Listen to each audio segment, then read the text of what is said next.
As origens da psicopatia, também conhecida como transtorno de personalidade antissocial, ainda não foram bem identificadas pela ciência. Contudo, os seus traços característicos são conhecidos: indiferença, sadismo, manipulação, frieza, falta de empatia, ambição, individualismo.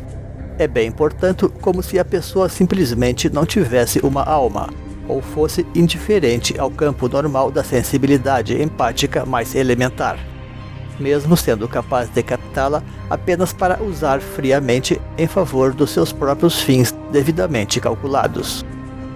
É até normal que uma espécie seja insensível à dor das outras espécies. Porém, quando a indiferença atinge a própria espécie, problemas sérios começam a aparecer. Como é possível acontecer um tal fenômeno humano? Este certamente é um bom campo para a reflexão também dentro da própria filosofia espiritualista. Depois da nossa vinheta. Deixe o seu like, inscreva-se, ative o sininho e compartilhe. Tudo o que se sabe sobre esta doença, na verdade desvio de caráter, é que ela se forma cedo na infância. Porém, parece que ainda faltam estudos para avaliar o papel que a própria educação pode desempenhar para desencadear este tipo de disfunção, especialmente aquela recebida na própria família neste caso, onde são colocadas as primeiras impressões na consciência infantil em formação, além de transtornos outros que poderíamos melhor chamar então de espirituais. A psicopatia não é identificada na infância justamente porque a família, especialmente os próprios pais, é muitas vezes cúmplice, mais ou menos inconsciente, da situação. É sócia, enfim, deste processo crítico, como alguém que, sem mal saber, gesta um monstro dentro do seu lar. Monstro este que, não obstante, resulta astuto o suficiente para buscar nunca molestar quem lhe dá o próprio alimento. Pois a base deste monstro em formação é justamente aquela do observador, como na espreita do caçador, porque ele está aprendendo, com o seu próprio meio problemático, formas de tirar vantagens das situações, a partir de alguma posição privilegiada no contexto que ele possa porventura ocupar. Traços precoces, assim tão marcantes, poderiam até sugerir alguma tendência inata. Não obstante, resulta difícil falar em termos de inatismo sem invocar crenças como a da reencarnação, coisa que tampouco descartamos de todo a bem da verdade. O problema da explicação reencarnacionista é a forte carga de fatalismo que comporta, comprometendo a possibilidade do livre-arbítrio, tida como essencial e inerente à própria condição humana. Por isso, nós trabalhamos no máximo com tendências ou predisposições, e nunca com o determinismo, e onde cabe também espaço naturalmente para outras explicações, como a da própria astrologia. Não obstante, como cremos sobretudo na folha em branco da mente infantil, isso significaria, acima de tudo, uma forte suscetibilidade aos primeiros estímulos recebidos. E neste aspecto é que a oportunidade faz o ladrão. Como se costuma dizer, a criança se torna aquilo com que ela cresce, de bem ou de mal. O mal é um fenômeno acima de tudo cultural e pode ser induzido pelo contexto. Os estudos realizados na mente dos criminosos nazistas não demonstraram traços substancialmente diferentes das pessoas comuns. Porém, tampouco se pode excluir a hipótese da obsessão coletiva neste caso. O espiritismo e doutrinas afins, pese suas tendências a falar sobre reencarnação, também poderiam dizer que a família, a escola e os amigos reencarnados não são os únicos instrutores que temos na vida, e isto vale para já desde muito cedo. A criança recebe a proteção dos anjos, tal como todo ser humano, como um investimento no seu futuro. E neste caso, a proteção é ainda reforçada por estar este novo ser recém em formação. Até porque a criança pequena não oferece ainda resistências às influências internas, permitindo aos anjos então fazer o seu próprio trabalho. Por isso, quando chamamos uma criança de anjinho, isto pode ser muito mais verdadeiro do que se pode imaginar. Tampouco pode ser casual que as representações usuais dos anjos os mostrem como crianças inocentes. Voltamos então à questão da folha em branco. Não existe bondade ou maldade inata no ser humano. O livre-arbítrio reina soberano a princípio. O mito do bom selvagem resulta também de um longo e criterioso processo cultural. Aquilo que haveria de positivo na infância, e a princípio a bem da verdade em todos os demais momentos da vida humana, é a proteção graciosa das forças espirituais. Na infância, ela seria mais pronunciada para ajudar o ser humano ainda inocente neste seu delicado momento de formação. No entanto, se a criança é desencaminhada, de forma voluntária ou não, ela também pode dar lugar a obsessores. Ora, se a criança é assim tão receptiva à energia dos anjos, ela também será receptiva à energia dos demônios, já que não possui discernimento algum de bem e mal, e especialmente quando se encontra sujeita a algum tipo de educação disfuncional. De modo que o umbral entre luz e sombra é deveras tênue nesta fase da vida. E neste caso, não poderia haver forma mais segura de vincular uma força negativa a um ser humano do que adotando-o já na sua própria infância. E onde são os próprios pais que lhe estarão ciceroneando para que esses demônios tenham acesso a elas. Isso não significa que duas crianças terão a mesma resposta ao mesmo tipo de estímulo. Todos sabemos que as coisas não acontecem assim, o que até certo ponto é uma sorte. O percentual de psicopatas refletiria, pois, aquela margem de fatalidade na educação envolvendo uma soma de estímulos desviados e de suscetibilidade infantil.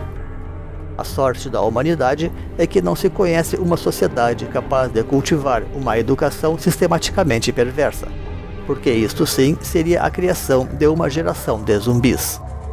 Se as coisas já são bem difíceis como são, dentro da chamada normalidade, imagine dentro de uma situação extrema dessa natureza. A humanidade simplesmente sucumbiria a si mesma. Tampouco se pode descartar que algumas pessoas seriam especialmente visadas, como aquelas que estão mais próximas de algum potencial iniciado. Afinal, quando se é importante para Deus, também se é importante para o diabo. E este é um ponto que pode ser mais significativo do que se imagina, pois explicaria os casos clássicos e mitológicos dos irmãos rivais, onde as fronteiras entre o bem e o mal estão muito bem delineadas, chegando ao ápice do fratricídio, como entre Osíris e Sete ou entre Caim e Abel, para citar situações bastante clássicas e que transcendem a esfera política, pese a haver também disputa política depois entre Sete e Horus, filho de Osíris. Na verdade, esse é um tema interessante para a reflexão do espiritualista, e em particular do próprio espírita, porque certas pessoas teriam a tendência romântica de imaginar que, no lar de um grande iniciado, deveria surgir apenas parentes também de boa índole, até para lhe proteger e favorecer a sua vocação. Na prática, porém, as coisas acontecem de uma forma muito diferente, como não apenas os mitos, mas também a própria história permite não raras vezes registrar. As dinâmicas que cercam o ambiente doméstico de um iniciado são complexas. E se algumas coisas se explicam ainda de forma humana, outras todavia parece que já ultrapassam a dimensão da normalidade para bem e para mal. Pois se ainda se entende um pai decepcionado, revoltado e indignado com a decisão de um filho abdicar dos seus privilégios e oportunidades, já não se entende humanamente também um irmão movido pelo mais cru oportunismo a ponto de perder a própria alma, por assim dizer. Sem querer, os próprios pais enceguecidos contra Deus induzem este irmão a ser ruim e falso, sem imaginar o tamanho do fosso que podem estar cavando na alma desta criança. A ideia infantil do monstro que espreita atrás da porta é, não obstante, devera simbólica, porquanto a porta representa uma passagem ou transição, onde muitas vezes se chega desarmado e sem saber bem o que se irá encontrar. Digamos então ser da natureza dos monstros buscar esses locais à espreita dos incautos, sabendo que muitas vezes encontrarão alguma presa desamparada. Toda a infância representa uma grande transição para a criança, e se os pais a acompanham nas suas passagens, ela sente-se segura para avançar e poderá ser bem-sucedida na sua travessia. Porém, também há casos em que ela é empurrada sozinha pelo umbral, e daí o monstro que espera sabe que achará uma presa fácil. Em síntese, estamos propondo que a psicopatia derive desta combinação de fatores: educação pervertida e obsessor espiritual. De nossa parte, não podemos descartar a possibilidade da psicopatia, que permanece um mistério para a medicina, resultar de uma forma poderosa de obsessão, que neste caso seria sistematicamente estimulada por uma educação mórbida de qualquer natureza. Nos tempos modernos, talvez não se tenha experimentado alguma forma de exorcismo contra essa enfermidade tida por incurável. O fato, porém, é que a sua natureza se aproxima de muita coisa que se tem tradicionalmente como diabólico. Se é possível uma cura pelo exorcismo, aí é outra coisa. Para tal coisa ser possível, seria preciso provavelmente haver uma alma de fundo, e daí as opiniões já podem divergir. Muitas vezes, as respostas são mais facilmente alcançadas pelo próprio empirismo e experimentação. Então, a inclinação do psicopata pelo mal e sua aproximação dos meios de opressão social ou espiritual não deriva de uma simples afinidade, e sim porque a própria essência do mal já se acha inseminada neste espírito desde muito cedo. Esta seria, pois, uma conclusão coerente, tal como toda a tese também soa ser. Passemos, porém, a tratar um pouco de educação, no caso, de anti-educação, é claro. Antes de tudo, quero declarar que sempre tive forte sensibilidade quanto à defesa da integridade da criança. Desde cedo me perturbava profundamente observar o assédio moral dos mais velhos sobre os pequenos, tal como no estímulo à malícia e à sexualidade. Certamente existe muita sujeira neste campo, tal como todo tipo de violência. Na verdade, eu também tenho uma repulsa de ver a exploração da imagem infantil negativa, como em filmes de terror que mostram crianças sádicas e criminosas. Filme de terror geralmente é kitsch e sensacionalista.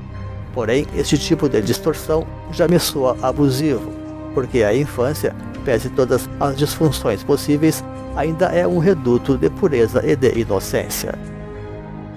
Além disso, nada tem de educativas estas concepções de pequenas monstruosidades. Sempre se as mostra como se fossem crianças já nascidas com desvios, quando na verdade a psicopatia é apenas inculcada na infância, manifestando-se progressivamente até se tornar um fato social. Mostra-se ingenuamente, então, apenas uma criança tirana dentro de uma família boa e inocente, fazendo suas vítimas domésticas a todo momento. Não obstante, se observa que a percepção do fenômeno da psicopatia tende a não ser bem compreendido, pese todos os avanços dos estudos científicos e das pesquisas médicas. O verdadeiro processo causal que desencadeia o desvio de caráter, por qualquer razão, passa na prática desapercebido das pessoas. O consenso médio é que o psicopata é um vingador, um rebelde ou um recalcado vítima de uma sociedade perversa. E tal visão é de tal forma aceita que se chegou a produzir um filme de grande bilheteria sobre o Coringa, mostrando a formação de um psicopata nessa exata situação. Possivelmente o autor se baseou nas chacinas comuns nos Estados Unidos, especialmente movidas por jovens mesmos, que não raramente declaram estar realizando uma vingança sobre qualquer situação escolar opressiva. Contudo, esse discurso pode ter sido plantado pelos advogados, ou pode se tratar de uma vingança de fato sem um conteúdo psicopata necessário.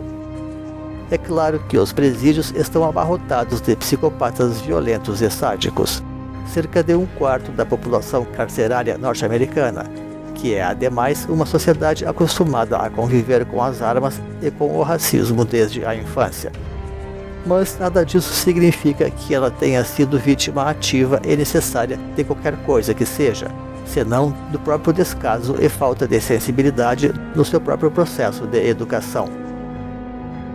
Um psicopata, na verdade, nunca será um rebelde ou alguém inconformado, porque ele cedo aprendeu a não se colocar nas frentes de conflitos para poder tirar proveito delas, sendo assim, pelo contrário, antes um dissimulado, um mimado ou um protegido. Por isso, ele sempre ocupa posições privilegiadas, inclusive aliando-se aos poderosos se preciso, por saber manipular muito bem as circunstâncias que o cercam e aproveitar as oportunidades que aparecem para se beneficiar, prejudicando o próximo. A verdadeira mente psicopata não é aquela que é vítima ativa da sociedade, e sim aquela que desde cedo é ela mesma agente do mal. Um psicopata nasce não por sofrer opressão, mas por aprender cedo a oprimir, até mesmo lhe sendo inculcada, induzida ou estimulada a arte da opressão, da calúnia e da manipulação. Um psicopata surge sob pais fáceis de serem manipulados e que não têm olhos para enxergar e nem mão para corrigir os erros. Ele aparece quando convive com a injustiça no seu dia a dia e é estimulado também a ser injusto e opressor, num ambiente sádico ou apenas omisso. O que faz o psicopata é a condescendência e a permissividade em torno do exercício do mau caráter. Crescer com estes traços significa enraizá-los na alma, criando um desvio estrutural. É como no velho ditado, enfim, árvore que cresce torta, ninguém mais desentorta.